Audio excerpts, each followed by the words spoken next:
Hi guys, and welcome to the Shore Wetsuit Fit Guide video.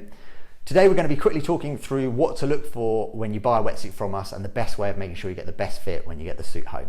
So the first thing you need to do is on every product page, on every wetsuit product page on the website, we have a full size guide. So if you scroll down the page, you'll be able to see a full size guide that will outline all the different options available in the suit and what to look for. So that's number one, is always check the size guide. Number two is just understanding how a wetsuit works. Wetsuits are designed to be a snug, skin-tight fit. The way this happens is the water actually does get in, and between you and the neoprene, that water heats up and keeps you warm. So you really want to be making sure you get the right fit here. If it's too big, that water is going to flush straight through and you're going to get cold water coming replacing it. If it's too tight, you won't be able to get that thin layer of water between you and the wetsuit. So that's really important as well. The third thing to think about is the type of suit.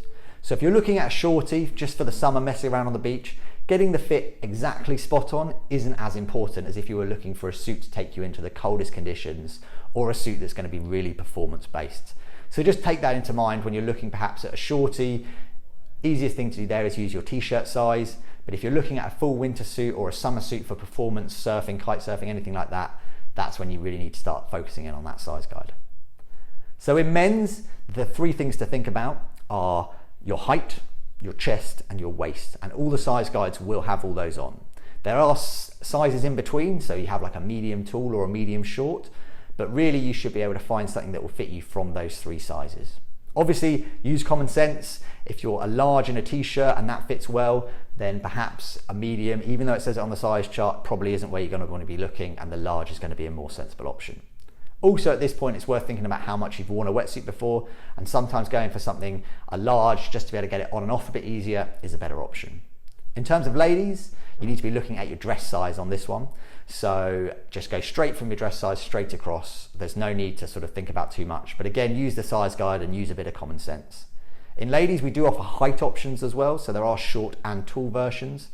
And I would say it's actually harder to fit a lady in a wetsuit sometimes just because of the way with the height, and there's a lot of variation in terms of sizing there. So just try and use common sense, and sometimes you may find that the arms are always going to be a little bit too long, so you have to roll them up a little bit. But we should be able to get you pretty close, and the best we can. Finally, on kids, this is all done by age. So still check the size guide, but everything you see should be done on age. So nice and simple. If your child's an age 12, still check the size guide just to make sure, but they should fit in an age 12 wetsuit. Some brands do different like styles of cuts, so a slightly skinnier cut or a slightly wider cut or a slightly taller cut. So just check the size guides and they should be able to help you out. So now you've got your suit home, the next thing is to try it on. One of our biggest things of advice here is try not to be too hot when you're trying the suit on. You will get sweaty, and that will make actually trying the suit on a lot harder and it's more difficult to work out if you've got the right fit or not. So yeah, try and be as cool as possible and in a cool location to try the suits on. So when you're trying your suit on for the first time, you want to start with your legs, put your legs in first, pull the knee pads up, go to the waist, and then get your chest in through there. The first thing you're probably going to feel, if it's super restrictive and you feel like you're being curled into a ball, it probably is going to be too tight. But if it feels a little bit restrictive, it feels that skin tight, it's probably going to be okay. And as soon as you get wet, everything will become looser and it'll be a lot easier once you've got it on. So now we're going to look at two suits, one that sort of is fitting well and one that's sort of fitting not, and we're going to sort of look at what to look for when you got the suit. So the first thing is going to be the neck. The neck, and this works across all men's, ladies and kids, the neck should be sort of just sitting below the Adam's apple. It shouldn't be too tight, and you should be able to get a couple of fingers in there. If you can pull it out loads, you can really ratchet it across, that's going to be too much because you're going to need that seal to keep the water in. As we move to the shoulders, you're not going to want to be able to have too much stretch here, and you'll be able to feel like if it's really compressing your shoulders in, that's going to be too tight, and you're probably going to need a wider suit across the chest. Again, the best way to do this is if you can pull just a little bit of neoprene up, that's probably going to be okay. If you can grab handfuls and handfuls, probably going to be a little bit big there for you, and maybe you need to look at the size down. As we keep going through, we're going to get to the under the arm section. So all suits are going to bunch a little bit under the arms. You don't want too much. Again, if you can grab handfuls of that, that's too much. But a little bit of bunching under the arms is probably going to be okay, and it's very difficult to get rid of that in any suit you buy really on the market. As we come down further through the suit, we get to the chest area.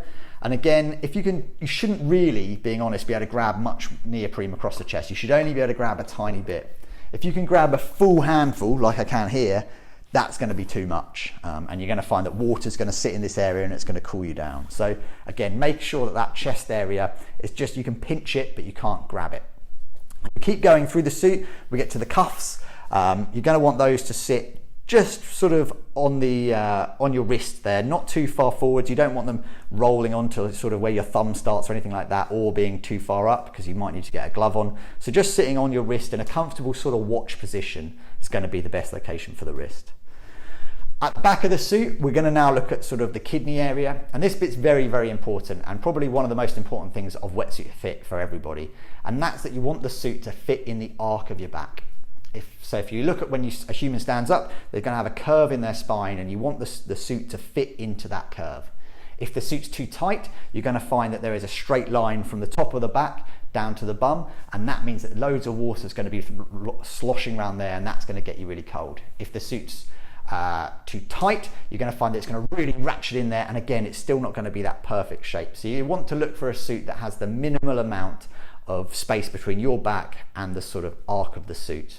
The logic for this is with the kidneys, you really want them to be kept as warm as possible. They're the bit that circulates the blood, keeps your blood warm, and they're the bits that's going to keep you warm when in the water. So yeah, poor fitting suit is going to either be a straight line or loads of flappy space. A good fitting suit in that area is going to fit nicely into the curve of your back. Don't panic too much if it's not exactly touching your back. As long as it's fitting into the curve and it's not huge amounts of neoprene you can grab, that's probably going to be okay. Obviously around the waist, the crotch should be in the right location. It shouldn't be down by your knees. So make sure when you are trying on the suit, you really pull up those legs, get it into the right location. And again, with sort of a waist measurement, you can usually get that right from there. Finally, as we head down to the bottom, knee pads, as you'd expect, on the knees, and you should be able to pull them up. I mean, they will get a bit hot, especially if you're trying this suit on for the first time. You are going to find it's a bit difficult to get them up, but if you can get them into the right sort of location and pulling that neoprene up through the legs, that's when you're going to get the best fit. And finally, on the ankles, you want it to just sit just on your ankle, sort of as a low profile sock would sit. So not right the way down to the bottom, sort of covering your heel, and not halfway up your shin. You want it to be in that sort of comfortable position, just on that ankle joint, I suppose, is the best way to do it. If you've got all of those things put together nicely and it seems to fit well, then it's probably going to be the right fit for you. If you do feel it's too restrictive, or it's too much, then perhaps maybe look at the next size up. Or if you feel it's too baggy, again, we do err on the side of caution, and going for a slightly too tight suit, it will give a bit over time and it will feel more comfortable. One last thing to think about as well is that when a lot of people start wearing wetsuits for the first time is the tightness on the neck. So we really suggest with this that you can sort of get a couple of fingers between you and the neck. Especially with ladies, we have a lot of experience where they really feel quite restricted here. So you just want to either look at a back zip suit, which gives you a bit more flexibility across the back, or perhaps look at that slightly on the, if you're on in between sizes, go for that slightly larger size, because that's going to work for you. In kids, obviously you want a bit of growing room into them, so just try and look for a suit that is the best of both worlds. It's not going to give too much space. If you've got one that's just full of loads of, you can grab it all off the suit, it's probably going to be too big for them, and the kid is going to be as cold as if they were just wearing a t-shirt. So do try and get a suit with a child that does still give a little bit of growing room, but it's not overly too big. So yeah, that's the fit guide from Shaw. If you do have any questions, jump on shaw.co.uk. We have a live chat feature, or you can email us, so we can definitely get back to you there. If you're on YouTube, drop a comment below. We're here to help with your sizes. We should be able to give you a rough idea on fits. And finally, if you can make it down to our store, we have a store based south of London with over 400 wetsuits in stock, so you can come and try them on in an air-conditioned changing room and get the right fit for you. Sometimes that works out best. We have a lot of customers who sort of drive hundreds of miles to actually come and get the suit fitted by our professionals in our store. So yeah, any questions, let us know. Don't forget to like this video and subscribe if you want to see more.